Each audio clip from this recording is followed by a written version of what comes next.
Ela era uma mulher com má reputação. As pessoas evitavam cruzar o seu caminho, e quando ela passava, cochichos enchiam o ar. Raabe vivia em Jericó, uma cidade cercada por muralhas tão altas e grossas que pareciam impossíveis de derrubar. Guardas vigiavam os portões dia e noite, e os moradores acreditavam estar seguros atrás de suas fortalezas.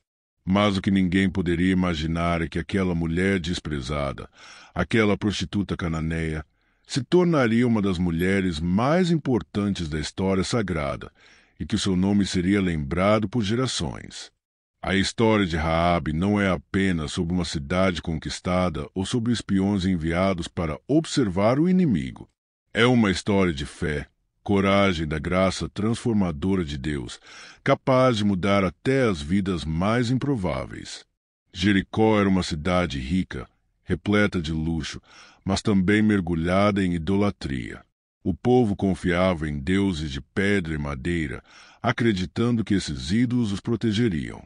Eles viviam para o prazer e ignoravam o único Deus verdadeiro. As histórias sobre o povo de Israel já haviam chegado até lá. Todos tinham ouvido falar do Deus que abriu o Mar Vermelho e conduziu seu povo pelo deserto, o mesmo Deus que havia derrotado reis poderosos e concedido vitórias impossíveis. A Bíblia diz em Josué 2:9 que os moradores de Jericó estavam tomados de medo, e em Josué 2:11 se lê que o coração deles derreteu de pavor. Mesmo assim, em vez de se voltarem para Deus, endureceram o coração. Entre essas pessoas vivia Raabe. Ela não era nobre nem rica. Era uma mulher comum, marcada pelo desprezo. Durante o dia, as pessoas a evitavam. À noite, procuravam sua casa nas sombras. Ela era usada, mas nunca valorizada. Ainda assim, dentro de Raabe havia algo diferente. Ela havia ouvido as mesmas histórias que todos ouviram, mas em seu coração acreditou nelas. Ela sabia que o Deus de Israel era real. Diferente dos deuses de sua cidade, ele era vivo, poderoso e justo. No fundo, Raabe desejava algo maior. Ela olhava para a idolatria e sentia o vazio de tudo aquilo. E foi essa fé, nascida em meio à escuridão, que transformaria o seu destino. Então chegou o dia em que os israelitas se aproximaram de Jericó. A cidade fechou seus portões. Ninguém entrava, ninguém saía. Josué 6:1 descreve esse momento de tensão. As portas de Jericó estavam bem fechadas por causa dos filhos de Israel. Ninguém entrava, ninguém saía. Era noite e a cidade parecia tranquila, até que 2 batidas discretas soaram à porta de Raabe. Ela abriu e viu 2 homens desconhecidos. Bastou um olhar para reconhecer. Eram israelitas. Todos os temiam, mas Raabe viu neles algo mais. Eram homens do Deus verdadeiro. Ela sabia o risco que corria. Se os entregasse ao rei, seria recompensada. Se os escondesse, poderia morrer. O coração de Raabe batia forte, e em poucos segundos ela fez a escolha que mudaria sua vida. Decidiu protegê-los. Levou os 2 até o telhado de sua casa e os escondeu sob feixes de linho. Pouco depois, o som das botas dos soldados ecoou pelas ruas. Um soldado gritou à porta: "Traga os homens que vieram à sua casa. São espiões enviados para destruir nossa cidade." Raabe respondeu com calma e sabedoria. Disse que os homens haviam passado por ali, mas já tinham ido embora antes de o portão se fechar. "Corram atrás deles", sugeriu. Os soldados acreditaram e partiram apressados. Assim que eles saíram, Raabe subiu ao telhado e falou aos espiões: "Eu sei que o Senhor lhes deu esta terra. Temos ouvido como o Senhor secou o Mar Vermelho diante de vocês. Quando soubemos disso, nossos corações se derreteram, e ninguém teve mais coragem de enfrentá-los, porque o Senhor, o Deus de vocês, é Deus em cima nos céus e embaixo na terra." Essas palavras registradas em Josué 2:9-11, revelam a fé que já havia florescido no coração de uma mulher considerada indigna.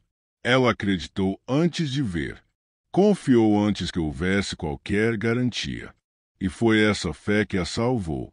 Com lágrimas nos olhos, Raabe pediu que os homens jurassem proteger não apenas a ela, mas também sua família.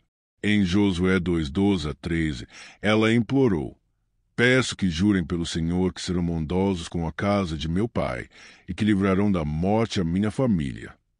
Os espiões prometeram: a nossa vida pela sua. Se você não contar o que fizemos, quando o Senhor nos der esta terra, protegeremos você e os seus. Antes de partir, deixaram um sinal. Josué 2:18 descreve esse símbolo, um cordão escarlate que deveria ser amarrado à janela. Aquele cordão vermelho seria o sinal da salvação. Raabe amarrou o fio escarlate em sua janela e esperou. Aquele fio, pendurado sobre o muro, era mais do que um simples pedaço de tecido. Era um símbolo de fé, assim como o sangue do cordeiro havia sido o sinal para o povo de Israel no Egito, quando o anjo da morte passou pelas casas, conforme Êxodo 12:13. O sangue vos será por sinal nas casas em que estiverdes. Vendo o sangue, passarei por cima de vós. E, no futuro, o sangue de Jesus seria o sinal supremo de salvação para todos os que creem, como está escrito em 1 Pedro 1:18-19.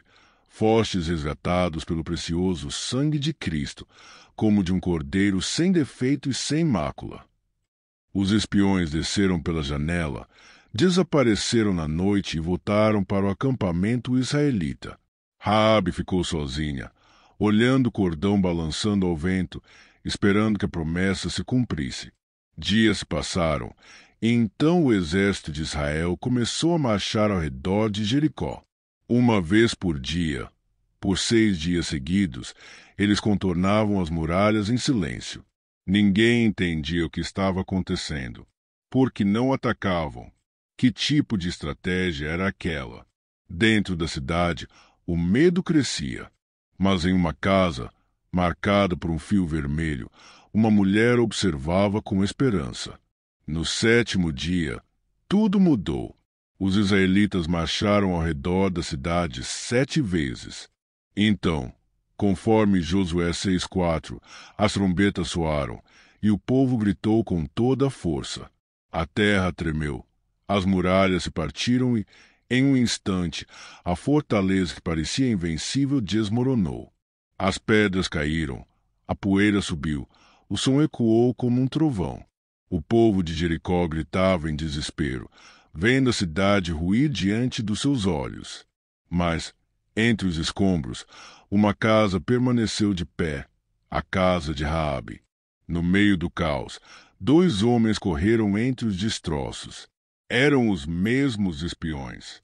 Eles foram direto até a casa marcada pelo cordão escarlate. Raabe, somos nós. Viemos te buscar. Josué 6:23 registra. Os jovens espias entraram e tiraram Raabe, seu pai, sua mãe, seus irmãos e todos os seus parentes, e puseram-nos fora do acampamento de Israel. A promessa foi cumprida. O cordão escarlate realmente era um sinal de salvação. Raabe e sua família foram poupadas. Tudo o que ela conhecia, a cidade, a casa, o passado, havia sido destruído, mas a graça de Deus lhe deu uma nova vida. Nos primeiros dias, Raabe e sua família ficaram fora do acampamento, ainda vistos como estrangeiros.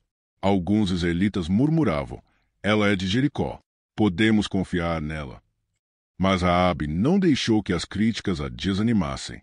Ela sabia em quem havia colocado sua fé. Com o tempo, o povo percebeu algo diferente naquela mulher.